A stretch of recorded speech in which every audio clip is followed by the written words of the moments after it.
The outpost at the edge of the Orion Spur was not a place of wonder or beauty. It was a dusty settlement where freighters came to unload minerals and scavengers sold whatever broken machines they had found drifting in the dark. Among the clanging noise of tools and the constant smell of burnt metal lived Elias, a human mechanic. He was not a soldier nor a great explorer, but a man who knew how to make broken things work again. His small workshop was filled with scraps of starship engines, dented panels, and half-functioning tools. He repaired whatever was brought to him, and people trusted his hands because somehow he always found a way to fix things others had already given up on. It was late in the evening when the stranger walked in.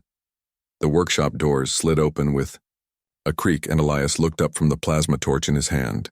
She wore a heavy cloak that hid her face and form, though her steps were unsteady as if she had traveled far. Across her back was a piece of armor unlike any Elias had ever seen, humming with faint sparks of energy. She placed it carefully on the workbench and spoke in a low voice that carried both command and weariness. "I need this repaired," she said. Her accent was strange, not belonging to any of the colonies Elias knew. He studied the armor. The plating was cracked, its inner circuits burned out in ways that made little sense. The energy core pulsed weakly, almost dead, and the design itself looked far older than anything in circulation. He frowned and tapped the side with a wrench. "This isn't standard make. What system did this come from?" She did not answer, only tightened her cloak around her shoulders. Her silence might have frustrated others, but Elias had long learned not to push customers with secrets. If someone wanted their story told, they would tell it. If not, he only had one duty: to fix what was broken. He nodded once and set his tools in order. The work was not easy. The parts inside the armor were unfamiliar, using alloys and circuit patterns that no human engineer would recognize. Yet Elias had patience. He replaced frayed wires with insulated cables meant for mining drills, carved replacement plates from scrap starship hulls, and adjusted the energy core by coupling it with a stabilizer normally used for small transport engines. Piece by piece, the dead armor began to breathe again with a steady hum.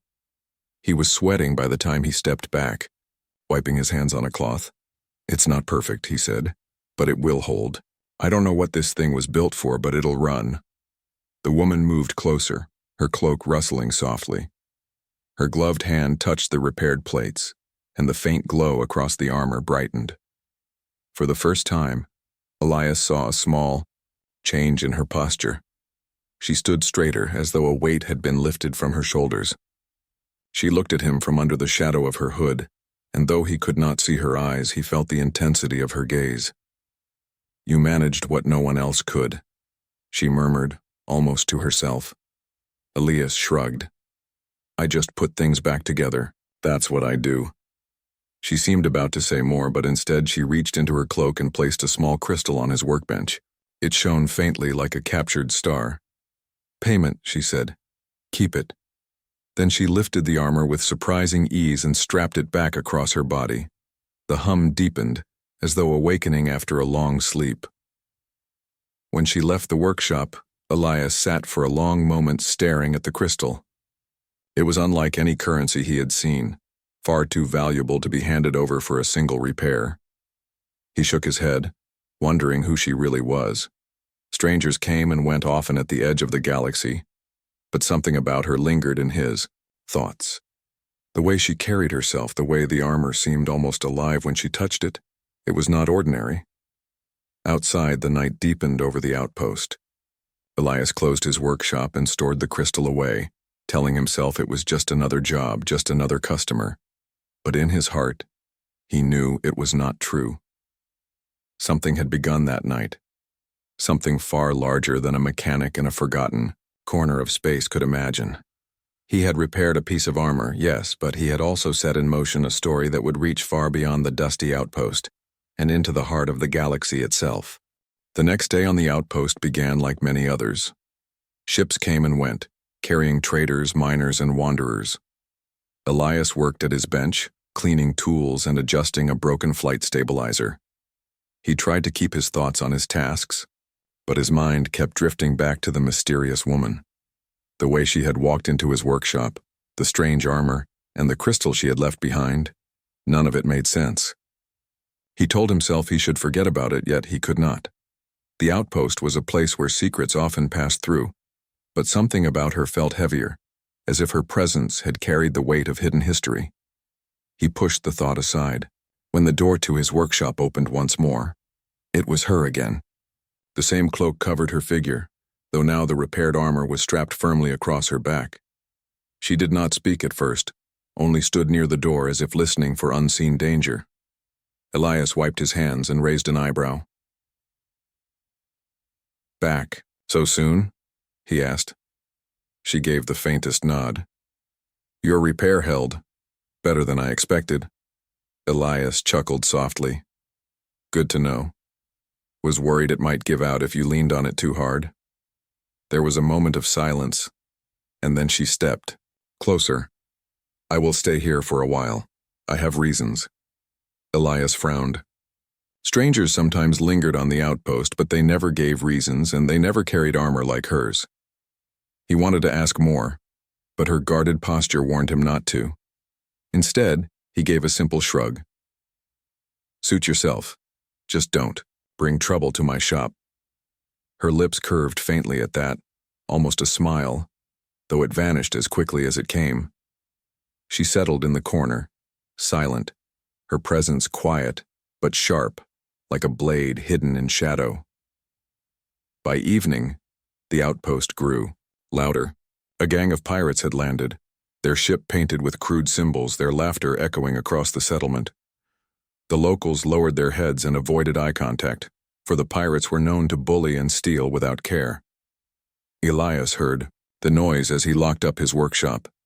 He paid little attention until the pirates pushed into the square near his shop. They began shouting, demanding credits from vendors and breaking whatever they pleased. One of them kicked over a crate of fruit, scattering it across the ground. The people of the outpost obeyed in silence, unwilling to resist. Elias clenched his jaw, wishing for peace but knowing better than to fight men armed with blasters. The pirates turned their attention toward his workshop, eyes gleaming at the tools and equipment inside. "Nice place you got here," one of them sneered, stepping closer. "Might take a few things off your hands." Elias stood still, his hands at his sides. "It's just junk, nothing worth stealing." The pirate laughed and reached for the door, but before he could enter, a shadow moved between him and the workshop. The cloaked woman stepped forward, her repaired armor glowing faintly under the lights. She said nothing, yet the air around her grew heavy, commanding attention. The pirate blinked at her. "And who are you supposed to be?" She did not answer with words. Instead, she raised her arm, and the armor flared with energy. In one motion, faster than the eye could follow, she struck the blaster from his hand. Sparks flew as the weapon clattered to the ground. The other pirates froze, unsure of what they had just seen. Elias stared in shock. He had guessed she was skilled, but her speed and strength were beyond human. She moved with precision, every step balanced, every strike controlled. The pirates tried to fight back, yet each one fell swiftly, their weapons ripped away, or their bodies thrown to the ground. Within minutes, the square was silent again. The pirates scrambled to their feet and fled, shouting curses as they stumbled back toward their ship. Some muttered words Elias did not recognize, names whispered with fear. The bloodline. She still lives. The woman stood still, her cloak shifting as the glow of her armor dimmed once more. Elias looked at her, stunned. She turned toward him, her face still hidden, and said quietly, "Your repair saved me. Without it, the armor would have failed." Elias shook his head slowly. That wasn't just armor. That was, something more. She tilted her head as if considering whether to tell him more, but instead she said, "You should be careful. By helping me, you have drawn eyes you cannot see." Her words left Elias uneasy. He had only repaired broken gear, yet it seemed his work had carried weight far beyond what he understood. As night settled again over the outpost, whispers began to spread among the people. They spoke of the mysterious warrior who had defended them, of the armor that glowed with ancient power. Some looked at Elias with curiosity, wondering what connection he had to the stranger. Alone in his workshop, Elias sat staring at the crystal she had left him and thought of her warning. He had lived quietly for years, fixing machines and avoiding the larger conflicts of the galaxy. But deep inside he knew things had changed. He had stepped unknowingly into a story far greater than himself, and the woman he had helped, whoever she truly was at the very heart of it. The outpost was never a place where news traveled fast, but after the fight with the pirates, whispers spread like fire. Traders spoke of a cloaked warrior who moved like lightning, and locals repeated the story of armor glowing with strange power. No one dared to speak her name, for no one knew it, yet everyone felt that something important had happened. Elias, who had only repaired a piece of gear, found himself watched by curious eyes. Some asked him quietly who the woman was, but he could only shake his head and say he did not know. The woman stayed near his workshop. She rarely spoke, but she did not leave either. Sometimes she would sit in silence, her face hidden beneath her hood, her hands resting lightly on her knees as if she were waiting. Other times she would walk the outpost streets, calm yet alert, always scanning the sky as though expecting trouble. Elias tried not to disturb her, though his curiosity grew each day. One evening, as the suns dipped low and painted the horizon red, Elias found her standing outside the workshop, watching the sky. He approached carefully and said, "You know, people are talking about you. They're scared and curious at the same time. Who are you, really?" She did not look at him at first. Her eyes remained fixed on the horizon where a freighter was lifting into the air. After a long pause, she said, "It does not matter who I was. What matters is that I am not hidden anymore. The moment you repaired the armor, its signal woke. Others will know." Elias frowned. "Signal? What do you mean?" She turned to face him then, and though her hood still cast shadows over her features, he felt the weight of her gaze. "This armor is not just metal. It carries a mark of blood, a symbol of a house that once ruled the stars. For years I kept it broken silent so no one could find me. But you gave it life again." Elias blinked in confusion. "So, I made a mistake?" "No," she said softly. "You gave me back what I had lost. But now the galaxy will notice. Already, enemies will come. And allies too." Her words chilled him.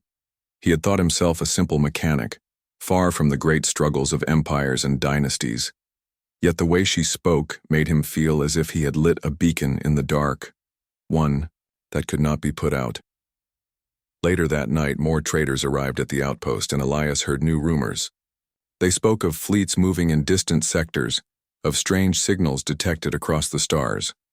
Some said an heir of the astral dynasties still lived, though most dismissed it as an old legend.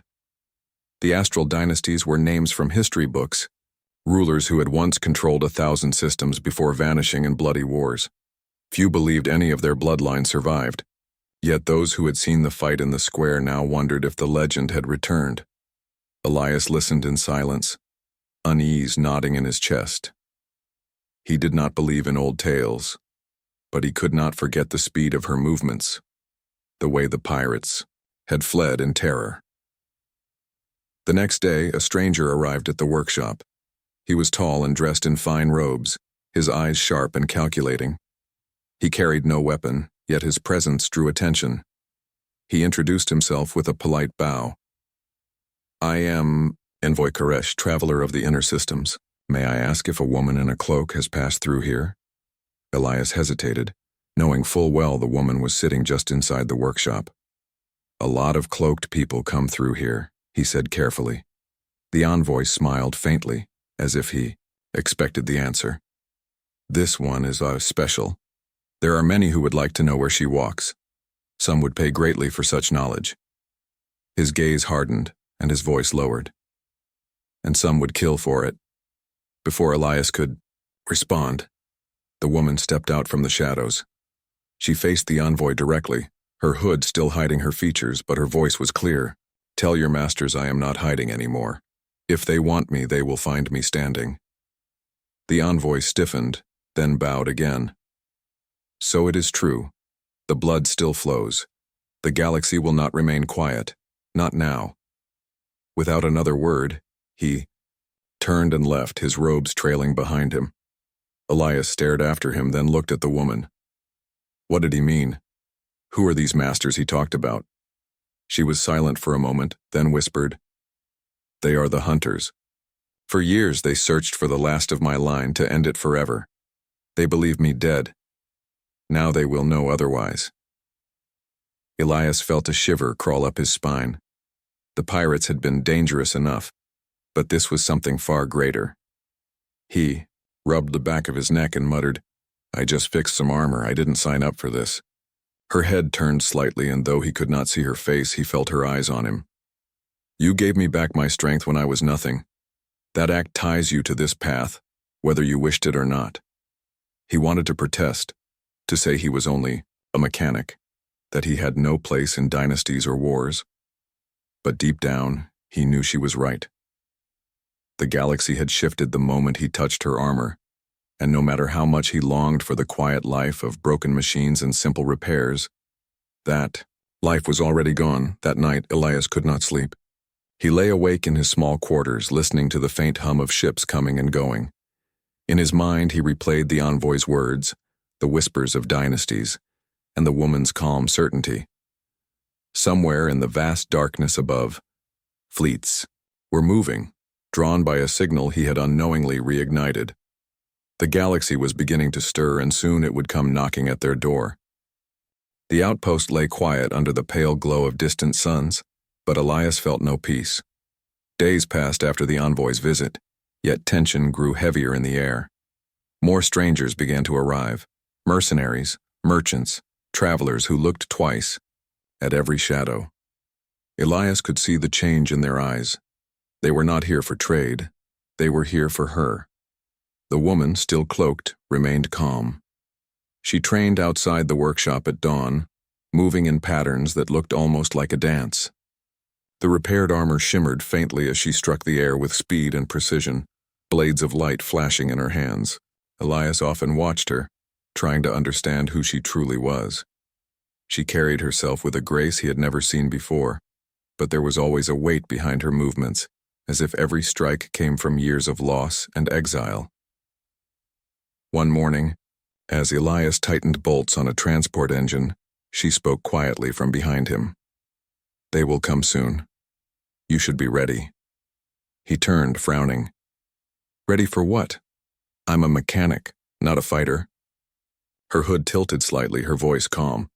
"But you are human. That means you find ways to survive even when you are not trained. I have seen it." Elias gave a small laugh without humor. "Survive? Maybe. But against fleets? Against hunters? That's not survival, that's madness."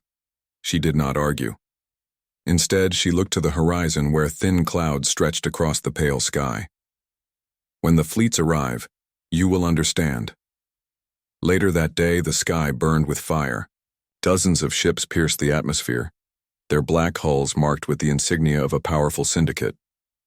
The people of the outpost panicked, rushing to hide in homes and storage bunkers. Alarms wailed as the ships descended, filling the air with thunder. Elias stood frozen at the edge of the square, his heart pounding. This was no small raid. This was an invasion. The lead ship opened its bay doors, and a column of armored soldiers marched out, their weapons gleaming. They moved, with brutal discipline, spreading across the outpost like a tide. At their center stood a tall figure in silver armor, his voice echoing across the settlement through a translator.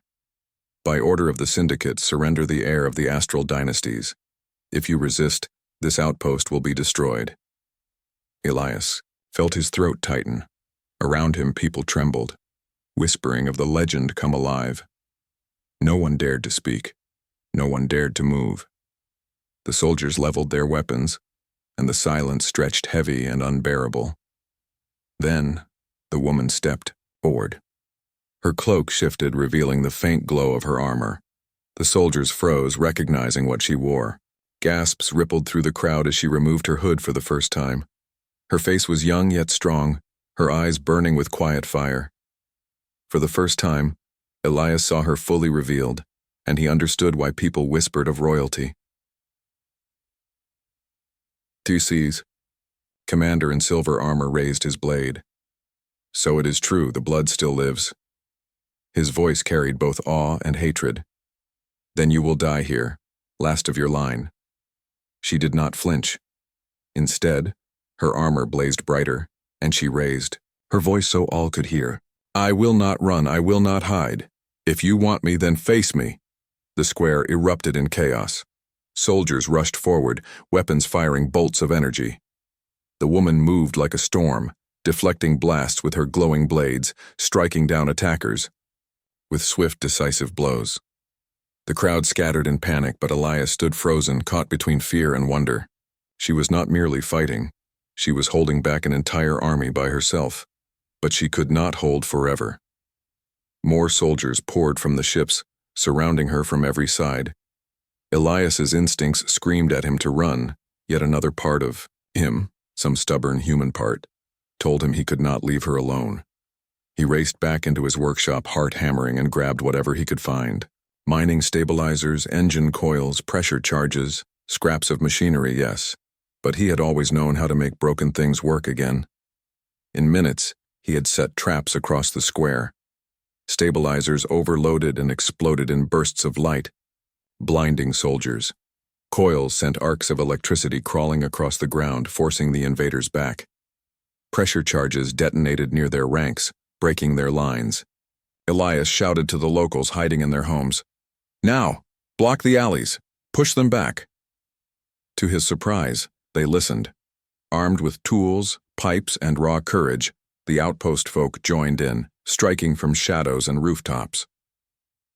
The tide shifted, and the soldiers stumbled, caught between the woman's fury and Elias's improvised chaos. At last, the commander himself stepped forward, furious. He charged at the woman, his silver blade crackling with energy. Their clash shook the square, light against light, sparks flying with every strike. She fought with precision, but the commander was strong, his armor heavy with power. For a moment Elias feared she would fall. But then, the armor he had repaired flared with renewed strength, its core pulsing steady. She struck once, twice, then with a final cry, drove her blade through the commander's chest. His armor shattered and he collapsed silent. The remaining soldiers, stunned, retreated toward their ships. In minutes the fleet pulled away, leaving smoke and silence behind. The people of the outpost emerged slowly, their eyes wide with awe. Some knelt. Others whispered her name, though most did not yet know it.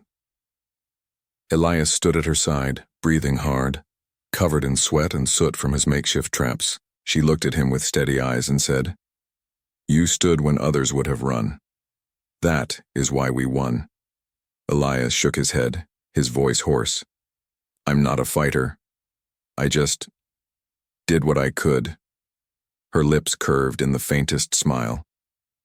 "That is what matters. You are human. You make do with what you have. And that is why even empires should fear you." As the smoke drifted into the sky, Elias realized her words carried truth. He had thought himself small, powerless, a mechanic at the edge of nowhere. Yet his hands had turned junk into weapons, and his courage had tipped the battle. The galaxies, storms were closing in. But now he knew he was already a part of them. The smoke had faded, but the memory of battle stayed in the air like a heavy shadow. The people of the outpost walked carefully through the square, stepping around broken armor and shattered stone. Some still held pipes and tools in their hands. They looked at the woman and at Elias with new eyes, eyes that now carried both respect and fear. For the first time since she had arrived, the woman removed her cloak entirely. Her face was no longer hidden. She stood tall and calm, her dark hair falling past her shoulders, her eyes bright like starlight. She did not speak, but her presence alone silenced the square. Elias stood beside her, his hands still blackened with soot and grease. He looked at the people and gave a tired smile. It's over, they're gone. But deep down, he knew it was not truly over. This was only the beginning. Later that night, the outpost held a quiet gathering. Not a celebration, no music, no lights, but a circle of voices sharing what they had seen. Old men spoke of legends, of a royal house thought long dead. Traitors whispered of a war that might return. And through it all, eyes turned again and again to the woman who had fought like a queen of old. Elias sat near the edge of the circle, listening. He did not speak much, but he watched her closely. She sat straight, calm, her eyes on the fire in the center. An elder woman finally asked the question no one else dared. "What is your name, child?" For a long moment, the woman was silent. Then she said in a clear voice, "My name is Serenia Viel. I am the last of the astral bloodline." Gasps filled the air. Some bowed their heads. Some stared in disbelief. "The astral bloodline?" a man whispered. "They ruled the core worlds, before the fall, before the Great War." "Yes," Serenia said, "and because of that, many have tried to erase us. But I survived." Her eyes turned briefly to Elias. "I survived because someone repaired what I could not. Because a human gave me back my strength." Elias felt the weight of every gaze. He shifted uncomfortably, not used to such attention. "I only fixed the armor," he muttered. Serenia smiled faintly. "You did more than that. You made a choice to help without asking who I was. That choice may change the stars." The elder woman nodded slowly. "If what you say is true, child, then the galaxy will not rest. They will come again, and not just pirates or syndicates. Others will come, those who fear your return and those who wish to use you." Serenia's voice was steady. "I know. That is why I must leave. If I stay, this outpost will be destroyed." Elias's head snapped up. "Leave? After everything we did to protect you?" She turned to him gently. "That is why I must go. Because you protected me. I cannot let you pay the price for my name." Elias opened his mouth to argue. But no, words came. He understood, even if he hated it. She was not just a traveler anymore.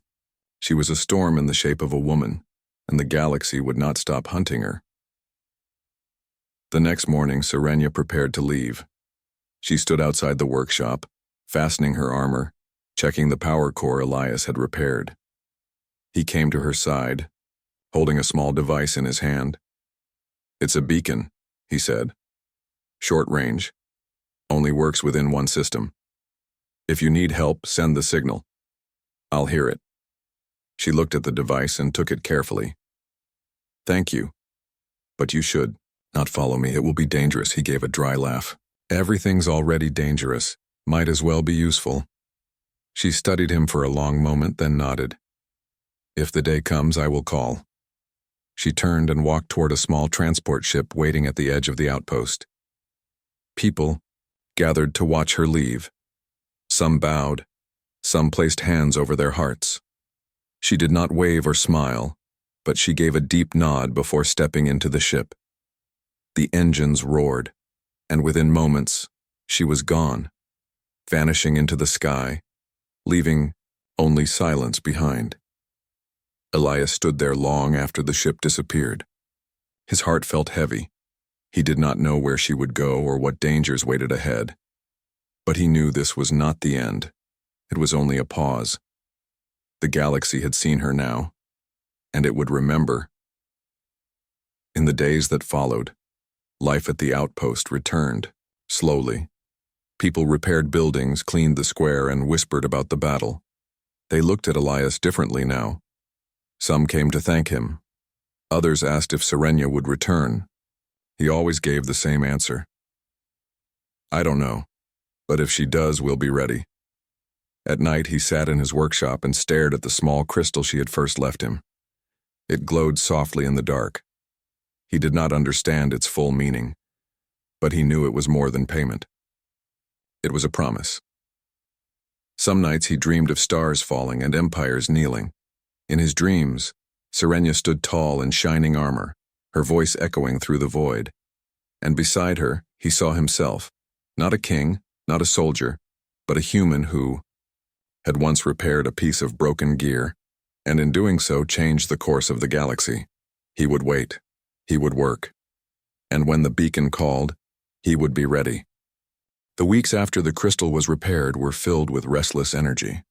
The outpost was no longer the quiet, forgotten place it had once been. Soldiers who had fled in fear of Serenya's power carried tales to every corner of space. Whispers spread from trader to trader, from station to station, of a hidden princess who had returned, of a warrior who fought with blades of light, of a symbol that could not be silenced. The council worried more with every passing day. They knew the empires would not ignore these rumors. They would come, and not with a single fleet this time. They would come with fire and with numbers that no small outpost could withstand. Elias worked harder than ever. His workshop became the heart of preparation. Old ships were dragged from storage, their engines worn down by years of neglect. Elias fixed them one by one, teaching others as he went, showing them how to seal cracked fuel lines, how to rewire fried circuits, how to weld armor plates strong enough to take a blast. His hands were always stained with oil, his voice hoarse from giving orders, but his eyes never lost focus. Serenya trained the people too. She taught them not only how to fight, but how to stand together. Farmers learned to hold rifles steady. Traders learned how to move supplies quickly. Even children carried messages between groups, their small feet darting through alleys faster than any adult. The outpost, once a place of fear, slowly began to move like one living body, united by a cause greater than survival. One evening, Elias and Serenya stood on the roof of the workshop watching the stars. The night was clear, the horizon lit by the glow of distant nebulae. Serenya's armor shone faintly, powered by the crystal Elias had repaired. "They are coming," she said quietly, as if the stars themselves had told her. Elias nodded. "Then, we'll be ready." She turned to look at him. "You speak as if you have always been a warrior. Yet when I met you, you were only a man fixing broken things." He smiled faintly. "I'm still just a man fixing broken things. Only now the things are bigger. The stakes are bigger." Her expression softened, a rare glimpse behind the steel of her voice. "You do not see yourself clearly, Elias.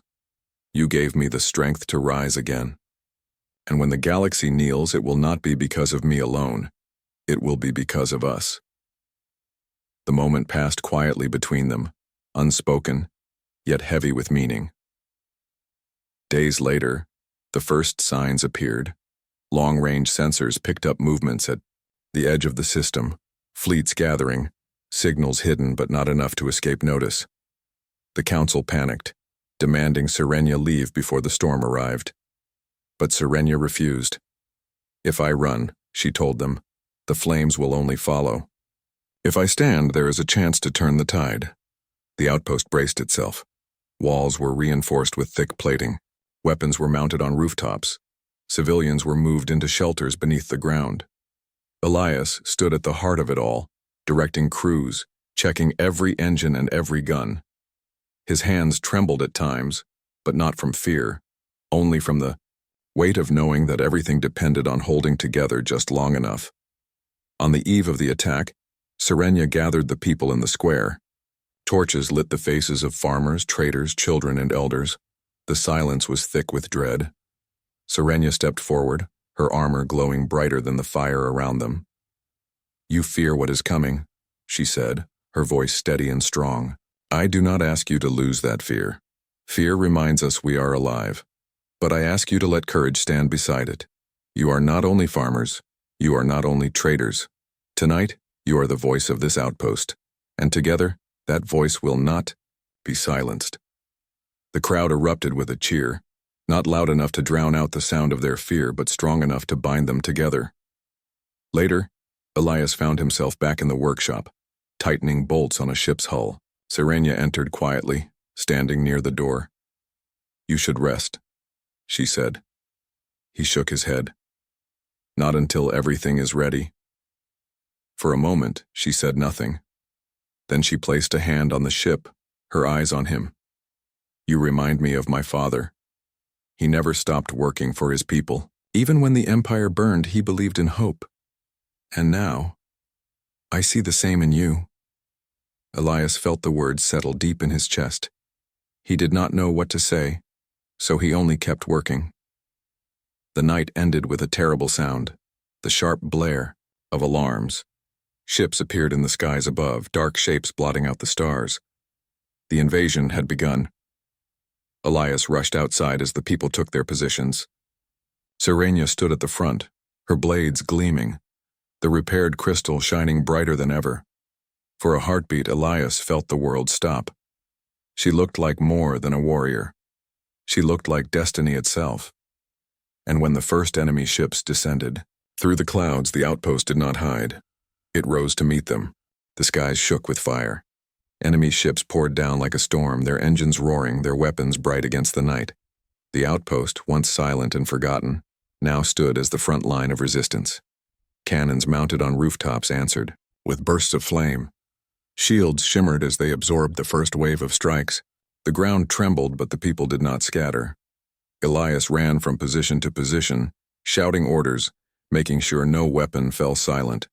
Sparks flew across his face as a cannon overheated, but he kept working, sealing cables, cooling circuits, forcing machines to last just a little longer. Every moment mattered. Every second they held back, the enemy gave them another breath of hope. Sirenia stood at the heart of the defense. Her armor glowed with the light of the repaired crystal, each step she took leaving a faint shimmer in the dust. Her twin blades cut through the air, striking with precision. Where she moved, the enemy faltered. Soldiers who had once believed her gone now saw her alive, and the fear in their eyes was stronger than any weapon. The council had hidden in their chambers, but the people looked to her. Children peeked from shelters to glimpse the figure shining against the fire. Farmers, with hands calloused from soil rather than battle, shouted her name as they fired their rifles. She was no longer only a princess, she was their shield. The enemy pressed harder. Dropships landed outside the walls, spilling troops into the streets. The clash of metal on stone echoed through the outpost. Elias grabbed a rifle, though his aim was clumsy. He fired to protect those repairing beside him, and when the rifle jammed, he used his tools to strike at enemies who got too close. His hands, once meant only to fix, now defended lives. Sirenia found him in the chaos. Her blades cut down soldiers who charged toward him, her voice sharp. "Stay back. You are no fighter." Elias shook his head, breathing hard. "Neither were they," he said, pointing at the people fighting in the streets. "But they fight. Because they must, so will I." For a moment she looked at him, and there was no time for argument. She turned back to the battle, but a new strength burned in her movements. Hours passed, like minutes. The outpost held, but the sky grew darker, with more enemy ships arriving. It seemed endless. Then, in the midst of the fight, the enemy commander descended, a towering figure in armor black as the void. His voice carried across the battlefield. "Lay down your arms," he thundered. "The princess belongs to us. You cannot win." The people faltered. Their weapons shook. Even the bravest among them felt despair. But Sirenia stepped forward.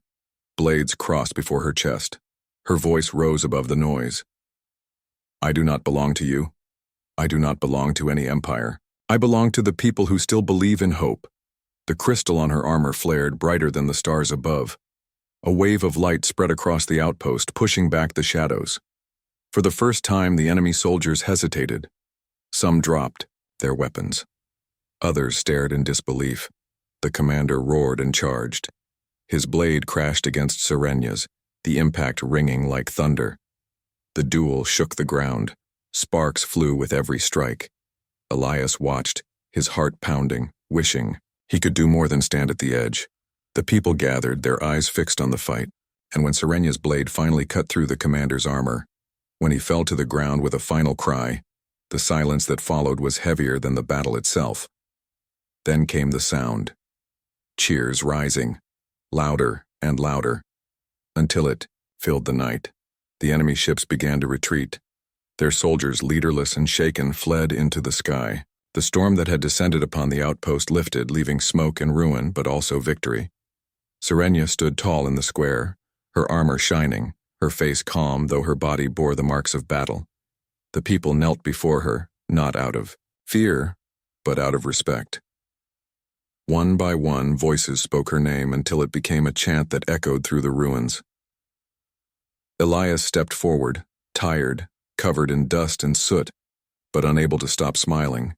"They follow you now," he said softly. She turned to him. "No, Elias. They follow us. Without you, I would still be broken. Without your hands, the crystal would still be dark. You gave them the light." He shook his head.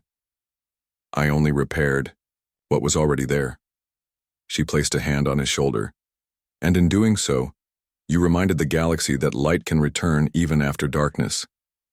News of the victory spread faster than the enemy retreat. Traders carried the story, soldiers whispered it to their commanders, and soon every world heard of the outpost that stood against an empire. They spoke of a princess who returned with blades of fire, and of a human who gave her back her strength. Across the stars, hearts stirred, some in secret, some openly. They began to rise. And when Serenia stepped forward, the galaxy, tired of its chains, began to kneel, not in surrender, but in respect, in hope, in belief. The forgotten outpost became a symbol. The woman who had once been hunted became a leader. And the man who once only repaired machines became a name carried in every song of freedom. Together they had changed the course of history, and when Serenia stood revealed, the galaxy bowed.